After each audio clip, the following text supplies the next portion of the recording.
Back here. Sure. Thank you for coming today, Governor. I'm a recent graduate of Worcester High School. It's a great public school.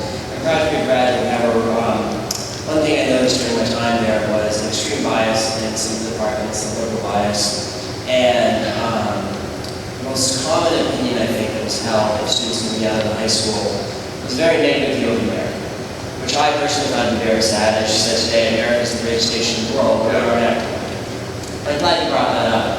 I personally believe America is great, and I find it very sad that this is a commonly held opinion by people coming out of many school districts in the area, it seems. So I guess I was wondering what you would say to those children. So, look, we're having a big debate in the country about standards, and somehow they've been cooperated by the federal government. And I don't think the federal government should have any say about anything related to standards, which are the expectations we have for kids and teachers, content, which is what we read, and actual information, and curriculum, which is the strategy of taking the content to achieve the standards. That ought to be driven by state policy implemented at the local level. That is true.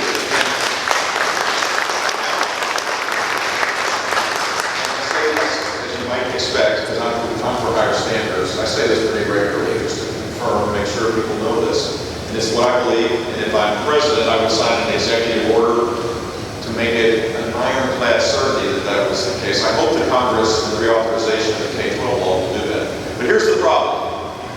No standards and crappy curriculum, excuse my bad language, is horrible.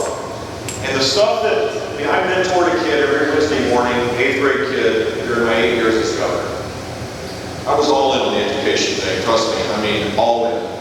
And, you know, what you learn is that the priorities in social studies and history, the lack of rigor, the lack of respect for our heritage is deep. It runs deep. It's not just here, it's across the country. And then wait till you go to college, my friend. I mean, it's over then. You better be wearing your Kevlar as a conservative there, because you have speech restrictions. You're going to be told that your beliefs are not allowed to be spoken. I mean, this is the world we're moving towards, and we need to challenge it across the board. Whenever you see these kinds of things, and I admire the fact that you would stand up for your own country, you know, at your high school. That's the right thing to do. But we need high standards with rigorous content to make sure that more than a third of our kids are college and/or career ready. That's where we are.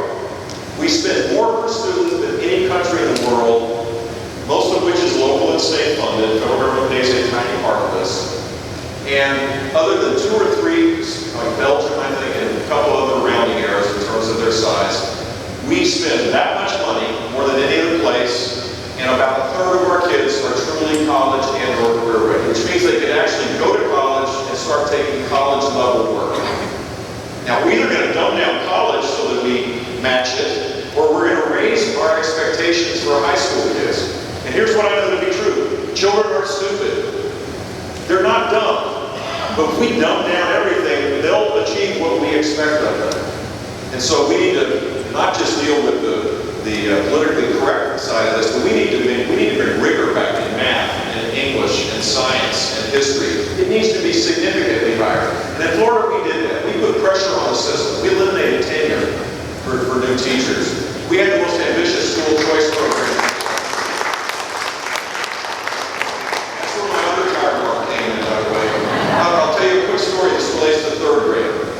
If you don't start reading in 4th grade, if you don't know how to read by 4th grade, basically the gig's up, unless some miracle happens. Because in 4th grade is when students start reading to learn, rather than up till then learning to read.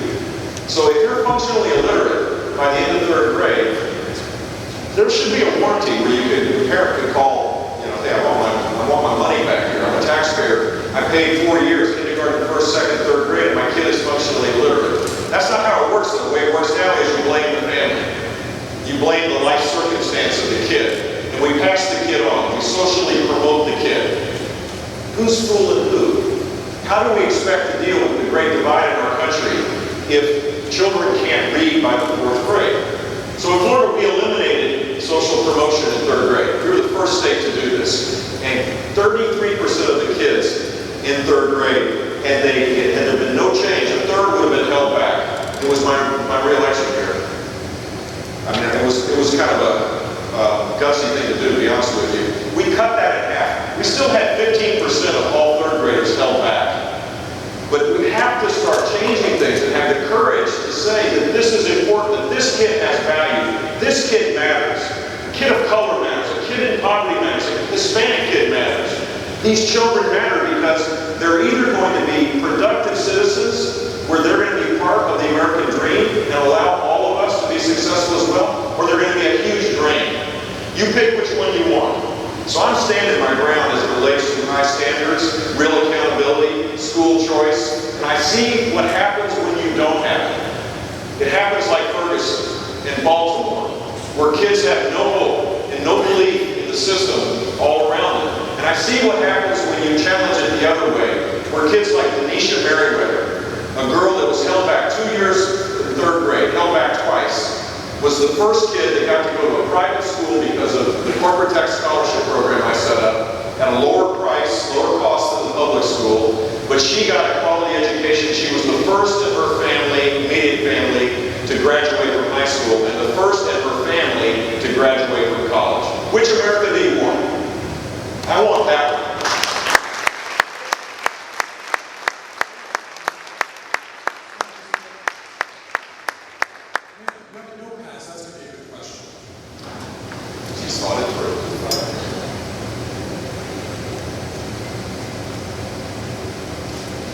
Thank you for being here tonight. My name is Chris Chambers and Francie. This is my husband, Roger. We're from the very blue state of New York, and I'm a school administrator. So I thank you for your comments here tonight about tenure reform, about education, and about mental health services. I've been doing this for 38 years, so I know exactly where you're coming from, and I appreciate your comments. The past 7 years, for my husband and I, our conservative Republicans, have been very long 7 years, watching all the things that have been happening in this country. And you've hit on many of them this evening. When you look at the economy, where we stand in terms of foreign policy, and the most recent deal that has come forward with Iran. When you look at the atrocities happening with the Planned Parenthood and abortion, immigration, the list goes on. And you mentioned many of the things tonight. Last night in the debate, several of the folks got asked what are their priorities on the first day in office. As President of the United States, what will be your top priorities in that first day in office? Great question. I wish I was, the debate was kind of crazy because, there were some really good questions I would love to have answer, and there were some questions I would prefer not to. It would seem like an equal opportunity place in that regard. In any case, the first thing that we have to do, the first immediate thing that a president needs to do is rebuild a culture of a solutions-oriented culture. I mean, that's the first, and that should happen, that has to start before inauguration. You have to begin to make it possible to have people that don't agree, to be able to have a dialogue, to build trust, to get things done. And this president got elected the last time on that very point.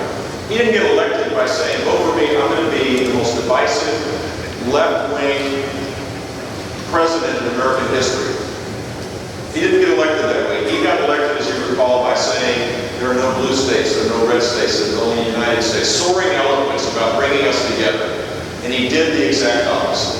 He jammed down the throats of Obamacare and the stimulus and Dodd-Frank. His 3 major accomplishments. And on foreign policy, we've now lost the bipartisan consensus that used to be the norm on foreign policy.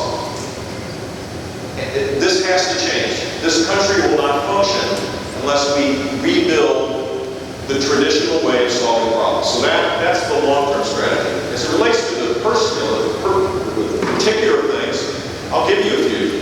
Appoint men and women immediately, as fast as you can. So having thought about this long before January, that have subject matter expertise on a wide array of subjects that really have a huge impact on our lives, most particularly on the regulatory side. Basically, the Obama administration is full of political hacks and academics. They have a very hard-edged political agenda rather than looking at it from a broader perspective of how do you create rules to protect the public good without destroying the economic benefits that are so essential for our long-term success. So that is hugely important, to have men and women of talent that are not as political. I mean, right now the White House calls all the shots. Basically, they call up their buds inside of these departments and say, do what you're told. We need to get back to the business of actually governing effectively and competently. Secondly, the President of the United States has the opportunity to sign executive orders. Ted Cruz brought this up, and I think he made a really good point. There are many things that this president has done by executive order that can be done by the exact same way. That's part of the prerogative of being president, and I would do just that.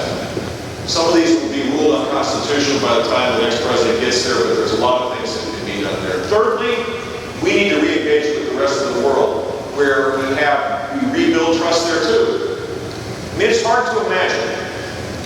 I'll rephrase it. Name a country in the world where the president, where our relationship is better today than the day that Barack Obama got elected. Cuba, well done. Cuba, nothing in return, not a single thing in return. People are being imprisoned. Nothing changes. The despots still, they're not going quietly in the night. We grant that, we legitimize the Castro regime.